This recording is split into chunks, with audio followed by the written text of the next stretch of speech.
이처럼 두 번째 무덤은 독을 낸 걸로 보이고요.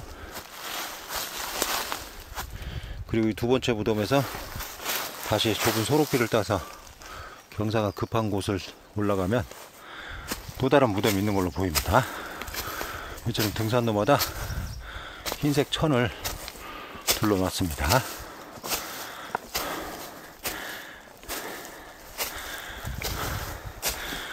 저도 처음이라서 어떤 무덤이 나올까, 어떤 범자가 나올까 상당히 궁금하네요. 와, 여기서 벌써 범자가 보이네요.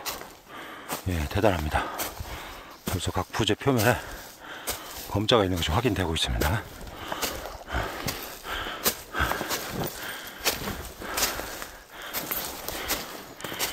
와, 예, 바로 제보해준 그 무덤이네요. 무덤의 표면에 활용된 부재에 가득 범자가 새겨졌습니다.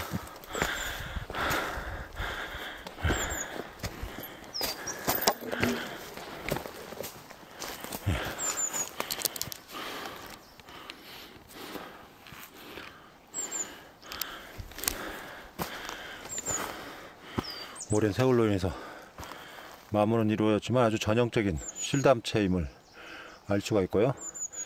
판독을 하면 어떤 다날인지 확인할 수 있을 걸로 보입니다. 여기에도 이렇게 범자가 새겨져 있네요. 아마 각각 범자가 상징하는 의미나 또는 범자의 어떤 위계, 그리고 다란이의 배열, 이런 거에 따라서 이 돌들이, 부재들이 배치되어 있을 걸로 보이는데 현재는 어긋나 있는 상태네요. 후대에 개축을 한 걸로 보입니다. 아마 독을 대서 개축을 했거나 아니면 붕괴돼서 개축을 했을 텐데요. 명확하게 그런 것을 알고 개축을 했다면 조금 더 좋았을 텐데 애석한 부분입니다. 지금 표면에 다양한 문양이 새겨져 있네요. 여기는 위패형 문양을 새겨서 문자를 새기게 됐습니다. 오랜 세월로 인해서 현재 흙이 묻고 있어, 흙이 묻혀서 정확하게 다른 방향은 어떻게 되어 있는지 모르겠지만 다른 무덤의 사례로 봤을 때 모서리마다는 서천왕 종자를 배치하고, 그리고 특정한 공간에 진원이나 다래를 새겼을 것 보입니다. 아마 무덤 안을 어떻게 만들었는지는 알 수 없지만 무덤 안을 본다면 더더욱 많은 범자 관련된 유물들이 확인될 가능성도 있는 걸로 보입니다. 그리고 여기에는 총 3개의 무덤이 상하로 배열되어 있는데요. 두 번째 무덤에도 범자가 새겨져 있네요. 마찬가지로 주변에서 생산되는 그런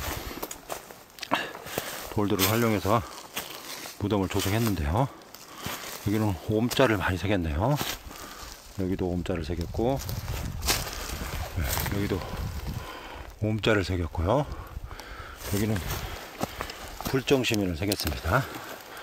물론 옴자에서 유래한 걸로 이렇게 추정이 되는데, 불정시민의 형태가 시대별로 조금씩 차이를 보이는데, 현재 보이는 이 옴자는 고려시대보다는 조선시대 요소가 좀 보이네요.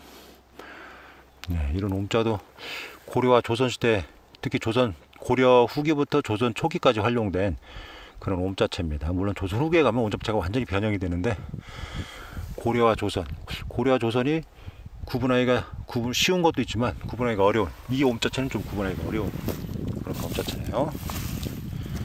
여기도 있고요. 육자진원을 새긴 것 같기도 합니다. 나머지 범자체도 알아야 되는데 나머지 범자체를 지금 알 수 없기 때문에, 또는 서로 일정한 어떤 룰에 의해서 배치를 했다면 어떤 진원을 새겼는지 알 수 있는데, 현재는 불규칙하게 새겨져 있기 때문에 좀 곤란하네요. 판독하기가. 여기도 범자가 있고요. 마입니다. 여기는 니네요. 아마 육자 지내는 것 같습니다. 이런 걸로 봐서. 육자지는 맞네요. 네, 온마니 화듬의 훔까지 보입니다. 얘가 훔이네요. 여기 좀 비교적 순서를 잘 맞추고 있네요. 측면인데 이쪽에 옴자가 이 정도에 배치가 됐다면 정확한데, 옴자가 아마 다른 곳으로 저쪽 편으로 이렇게 이동을 한 것 같습니다. 그러니까 이쪽에 마입니다.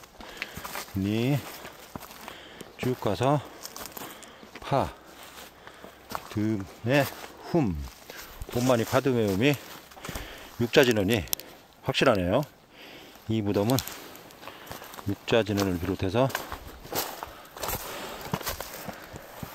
다른 불정시민과 다른 동자가 새긴 걸로 이렇게 파악이 됩니다.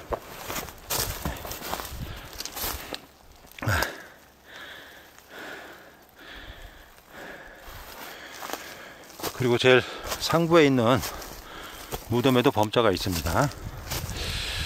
현재 범자가 새겨진 부재들이 부정형이고 불규칙하고 또 크기도 다양하고, 그래서 이게 하나의 무덤에 사용된 걸 다른 무덤에 옮겨 쓴 건지, 아니면 현재 있는 게 원래부터 그 무덤에 사용된 건지, 이런 걸 또 판단하기가 좀 힘드네요. 그런 것들은 정밀 실측을 통해 봐야만 명확한 걸 파악할 수 있을 걸로 판단이 됩니다. 이같이 무덤 입구의 제일 위쪽도 좌우에 납작한 형태의 석줄을 올리고요. 그리고 앞에 단을 쌓아서 대지를 조성한 다음에 윗부분에 이와 같이 범자가 새겨진 무덤을 조성을 했습니다. 이 무덤에 있는 범자들은 최근에 밀양박물관에 있는 범자석을 조사를 했었는데, 그 범자석과 상당히 유사한 측면을 보이고 있습니다. 그 밀양박물관에 있는 범자석은 우리나라에서 사례가 없고, 또 중국의 명나라 때 출토된 많은 사례와 유사하기 때문에 저는 개인적으로 우리나라 게 아니고 어느 시기에 넘어왔거나 아니면 최근에 중국에서 넘어온 그런 게 아닌가 이렇게 생각을 했는데, 다시 한번 재고를 해봐야 될 것 같습니다. 우리나라에도 이런 사례가 있다는 것은 우리나라에도 여러 무덤에서 출토됐고, 그 범자석도 우리나라 무덤에서 활용된 것일 가능성이 아주 높은 걸로 판단이 됩니다. 어쨌든 이 무덤에 있는 범자석들도 지금 보시면 마모가 되거나 파손이 돼서 판독하기가 좀 어려운 부분도 있고, 또 이 범자석은 비교적 잘 남아있고 크게 범자를 새겼습니다.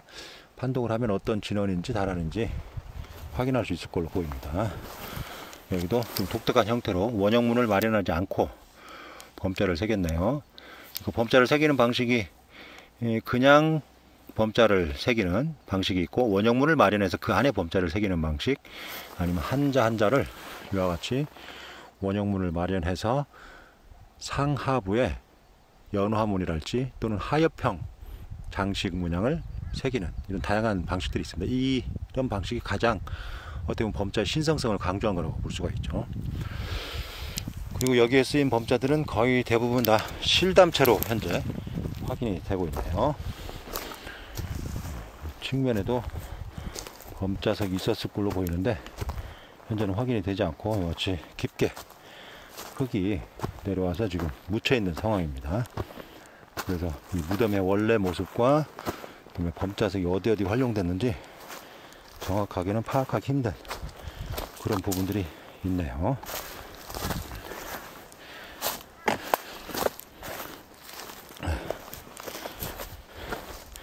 여기도 이와 같이 아주 원형문을 크게 새겨서 범자를 새겼습니다.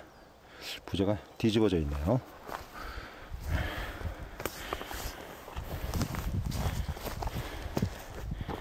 차후에 이 후손들과 협의를 해서 이 무덤에 현재 사용된 범자석들을 좀 별도로 이렇게 보관을 하거나 아니면 제대로 다시 조성을 하는 게 좋지 않을까 이렇게 생각이 됩니다. 그것은 뭐 제가 결정할 수 있는 문제는 아니고 후손들이 결정을 해줘야 되겠죠. 어쨌든 자세하게 제가 범자와 관련된 부재들을 보여드렸는데요. 향후에 연구자들이 이 동영상을 보고 여기 와서 좀 답사도 하고 직접 눈으로 실견하면서 연구의 어떤 기초 자료로 활용하라는 의미에서 제가 좀 힘들지만 자세하게 오랫동안 간단하게 현황을 설명드렸습니다.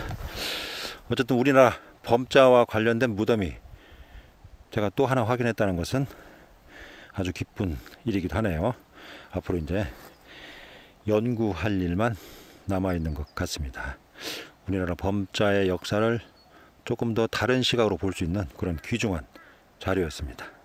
앞으로 많은 사람들이 관심을 가지고 범자 연구를 해 주었으면 하는 그런 기대를 가지고 힘들지만 이곳에서 여러 현황을 말씀을 드렸습니다.